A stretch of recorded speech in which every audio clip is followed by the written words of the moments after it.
Hey, Dataflow fans. There's a really cool new feature in data flows in both Azure Data Factory and Azure Synapse Analytics that I want to introduce you to real quickly in this video. And it's part of the cached sync. So when you choose cache as your sync type, what data flows do is it takes the results of your data processing and your transformations, and it keeps that data stored in memory. Remember, we're using a Spark cluster behind the scenes to execute your data flows. And so the data is stored in memory. It's not written out to a persistent data store. But there's a new feature you'll see here under Options in the cache sync called Write to Activity Output. What you can now do is you can take that memory contents of your results and you can pass that to the next activity in your pipeline without needing to persist that data. And since the caching never actually writes that data to disk, what this means is that we can have that the results of that sync come out into the JSON payload for the activity. So what happens then is back on a pipeline, after I execute this data flow, you'll see here under sync properties this option to say first row only or not first row only. Basically what we're allowing you to do here is to use a facility similar to the lookup activity where you can say, just give me the first row of results, because that first row might have, like in the case I'm going to show you in this demo, it has just aggregated data. So I'm only going to have that one row and that's all I want to bring back. And that keeps the payload in the JSON activity size small because there's a limit to the total size of the payload for a pipeline. And so you don't want to use this to bring back hundreds or thousands of rows of data. Instead, you want to use this feature to be able to quickly dip into a data flow, get some results, and bring it back to the pipeline. And then what happens then is in the subsequent activity, you're able to use the pipeline expression to be able to say, give me the average temperature, which is, you'll see in the demo, you'll see that's the name of my column coming from my sync. And I can access it here directly in the rest of my pipeline, and I assign it to a variable without needing to ever write that data to a database or to a file. And then I have another variable that I'm setting, which is the max wind speed. Okay, so that's the overview. Let's take a look at how you would implement this and how we'd use this. So what I'm going to do in this example is I'm going to take some weather data. This is actually going to be a forecast. I believe it's 2 weeks out, or 14-day forecast for Seattle. And so I used a REST API, a free REST API to do that. And I'll show you what that it looks like here. I use the copy activity to get the data in. So my source is this REST API data sets right there. And I'm using the weather.gov endpoints here to get the data based on the Latin long, or the grid, I guess, location they call it for Seattle. The output then is going into a JSON file because it comes back in JSON output. So I'm formatting that as JSON into my sync. Now I can take my data flow. My data flow can then read that JSON file that came from the copy activity. So this is JSON from the weather API. This is what it looks like unprocessed. What I really want out of here are two fields. There is inside of the array right here called periods. If you click into there, you'll see that there is one of these periods listed for every day for 14-day periods. So it's 1 through 14. Yeah, so there you go. So inside of here is going to be the interesting information that I want to surface, which is going to be the wind speed and the temperature. So I'm going to get I want the average temperature for the 14 days. I want the max wind speed for those 14 days. So the first thing I have to do to be able to work with that structure is I have to flatten out that array. And so I'm going to do that by saying unroll that properties.periods property. And when I do, I have each of the different parts now, each of the different columns or fields from that structure. And so you'll see here is temperature, and then there's wind speed. Now the wind speed is a little bit weird because it had text in it. It was not just a numeric column.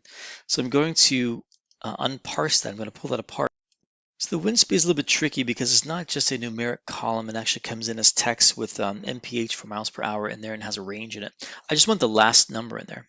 So the way I do that is I create a local variable. And I do that first because I want to access it here to be able to find out where the space is located within that string. So what I do is if you go over here to locals, this is my local one. Let's go ahead and edit that. And all I'm doing is just trimming the wind speed because it has some spaces in it after I have taken the right 6 characters. That'll give me up to the last number in the MPH. Now I can find the space before the MPH, and then I can trim that take the left of it up to that location of the space -1, and then I convert that to an integer. So now I have a number. And so what that would look like when you do that is, it'll be over here on the right, the new column, which I called over here as a wind speed is right there. All right, now let's do the real work while we're here in the data flow, which is to provide some aggregations. I'm going to get the average temperature and the max wind speed. And then I do that just by saying average temperature and max wind speed, very simple. Drop that into a cache sync set right to activity output, and now the output of this will go into your next activity, so it's accessible to the pipeline without needing to read another file. So back to the pipeline, what you can do now is, in this case, I'm just going to set the value coming out to those two aggregations, two variables. You could use these in other activities too, and actually I'll show you that in a second or in a minute here. So the first one is set average temp, and I'm going to do that by taking the output from the weather stats data flow. The sync outputs are under run status output, the name of the sync. You need to get the values, you want to get the value, and I'm going to say the value for the column of average temp. And the next one's going to do the exact same thing, but it's going to be for the value of the max wind speed. So let's just run this as is. Before I do, let me click back here. I did run one before the recording. You see that with the times that you end up with, it takes 47 seconds to create those aggregations, to be able to process, to flatten, unroll those arrays, and get that that information. When you run this from a pipeline, this is just the debug Azure integration runtime. You run this from a live integration runtime in production, you'll see that the performance is less than that, and I'll show you that as well. Let's go ahead and debug this again, just live, so we can look at it in real time.